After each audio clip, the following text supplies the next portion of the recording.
So if you ever had that feeling of being just hyper and wanting to run around and jump around, you know what the feeling of having that kind of adrenaline is like. Everybody's felt it before, and one thing that can get you that is caffeine. So I want to talk about an example. The other day, last Tuesday, I took caffeine before my workout because it was just a day. I only really take caffeine. I only take it in pill form because I don't like drinking coffee or taking pre-workout.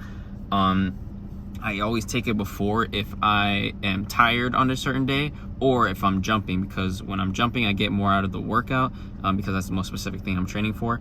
And if it's, if I'm tired on that day and I didn't get good sleep the night before, then I'm not going to get as much out of the workout than I would have. So for example, last Tuesday I did a workout. I had power cleans, I had squats, and they felt way easier than they should have been. The feeling of caffeine isn't always gonna be like you feel hyper, you feel like you want to run around. It just feels like when you're in the gym, it just feels easy. Like the weights feel easy to just move around and throw around and then squat it, things like that. And like during it, I had a water bottle and I crushed it because I finished the water bottle. I was like holding it, like shaking, like my hands were shaking a little bit. That's what it feels like when you're caffeinated and you have a lot of adrenaline. And another example of this is dunk session that I didn't record. I actually do have a few clips from it, but I didn't record the 4 or 5 off the dribble dunks I got on the lower side.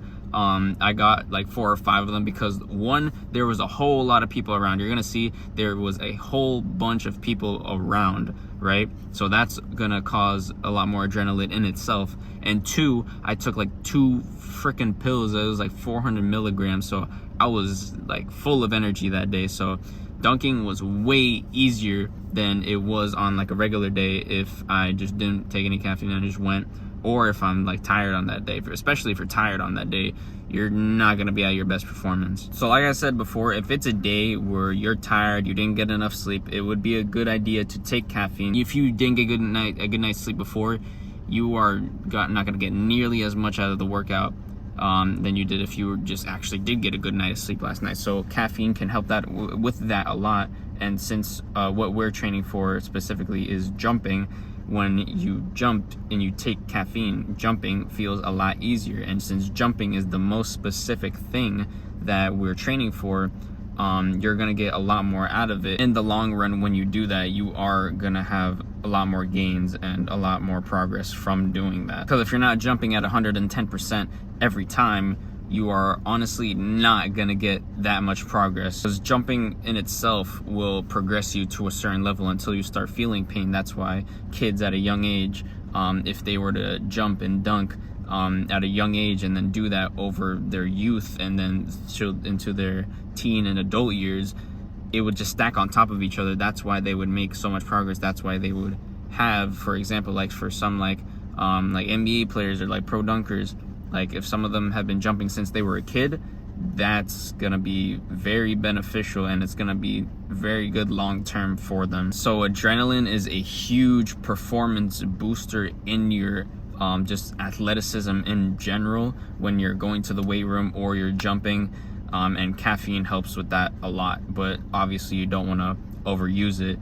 You want to use it on days where it is more necessary. Like for me, again, I only use it on days that I didn't get a good night's sleep or if I'm jumping. Those are the best days that I use it. Any other days, if I got a good night's rest, I'm going to work out, if I feel good, I don't need to take it. I just go through the workout.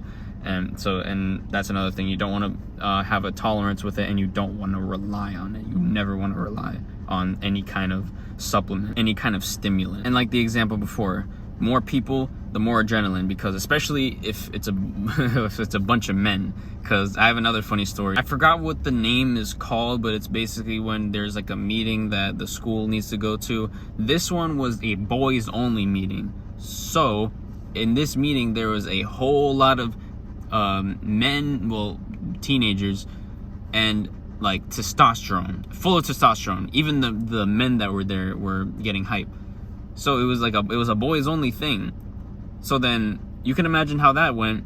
There was chants. There was like the guy who was speaking was feeling himself a little bit when he was saying, because everybody was like basically trolling. Like every time he said something, they would start clapping like, yeah. And then after that, there was like a whole bunch of chants and stuff like, Like one of them was like, oh, there, oh, there, oh, there, oh, there. I probably can find the clip for you. So no matter who is around you, when there's more people around you, there's gonna be a huge performance boost, especially if they're like purposely, like intentionally trying to hype you up. If like it's a whole group thing, and especially if you guys know each other too.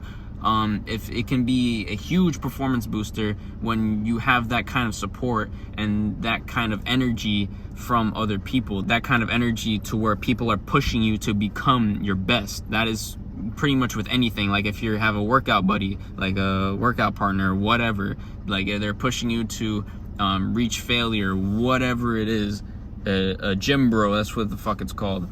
You know, that's one thing that's gonna improve your performance so much. So whenever you can, have someone to dunk with you or jump with you, and you'll notice a good performance boost if you guys aren't like just sitting there like ducks, like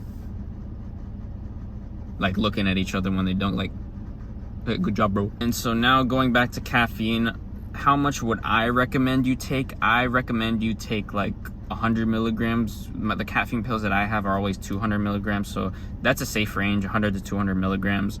200 would be like more of a higher end.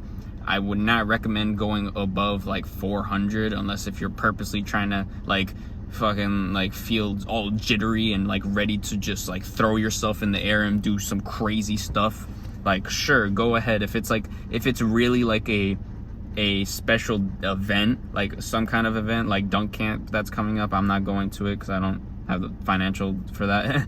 But yeah, if it's something like that where it's like a special event, like you got to, say if you got a bunch of friends coming, or like, you know, whatever it is that you're doing, that I guess you can go above 400 milligrams if you're really trying to perform at a stupid level. But what is okay to take on like more of a regular basis on the days that you are going to take it, like again, if you can get good sleep or if you're on a jump session, it would be 100 to 200 milligrams. That is recommended. All right, but that's pretty much it for this one. If you guys enjoyed or you found this valuable, please like and subscribe. I will have more content pushing out for you guys. I'm literally in the car. I'm on break at work. I didn't make the time to do it earlier, so I made the time now for you guys. So hope you guys enjoyed. I'll see you in the next one. Peace.